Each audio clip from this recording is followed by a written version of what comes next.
வணக்கம். நிஷாரா டைரி சார்பாகவும் மனிதநேய கலாச்சார பேரவை சார்பாகவும் இந்த பதிவு. கத்தர் முழுக்கவே ஒரே குரல், சேவ் மல்கா ரோஹி. இந்த 4 மாச குழந்தைக்கு இப்போ SMA1 டைப் நோய் இருக்கு. இந்த நோய்க்கான மெடிசன் பிளஸ் ட்ரீட்மெண்ட் பாத்தீங்கன்னா 11 மில்லியன் கத்தர் ரியால். இது இந்திய மதிப்புல 28 கோடி. ஒரு சாதாரண பெட்ரோலால அதை கண்டிப்பா கொடுக்க முடியாது. பெட்ரோலாகிய நாம எல்லாரும் ஒன்று சேர்ந்து மனித நேயத்துக்கும் பணத்துக்கும் உள்ள இந்த போட்டியில மனித நேயத்தை வெற்றி பெற வைக்க நம்மளால முடிஞ்ச தொகையை கொடுப்போம். வரக்கூடிய டெமோ வீடியோல அது எப்படி கொடுக்கணும்ன்றத பாருங்க.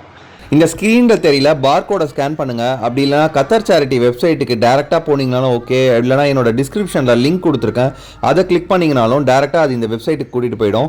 கத்தர் சேரிட்டி வெப்சைட் போனீங்கன்னா அதில் இன்சைட் கத்தர்னு கிளிக் பண்ணிங்கன்னா அந்த பாப்பா டீட்டெயில்ஸ் ஃப்ரெண்ட்லேயே இருக்கும். உங்களால் முடிஞ்ச ஒரு சிறு உதவியாக இருந்தாலும் சரி, அட்லீஸ்ட் ஒரு டிஃபன் சாப்பிட்ற அந்த அமௌண்ட் நீங்கள் டெபாசிட் பண்ணாலும் அந்த பாப்பாவுக்கு பெரிய உதவியாக இருக்கும். அப்படி கிளிக் பண்ணதுக்கப்புறம் டொனேட் வித்தவுட் சைன்இன்ற ஒரு ஆப்ஷன் மூலிமா உள்ளே போனீங்கன்னா கிரெடிட் கார்டு இல்லை டெபிட் கார்டு மூலிமா உங்களால் பேமெண்ட் பண்ணிட முடியும்.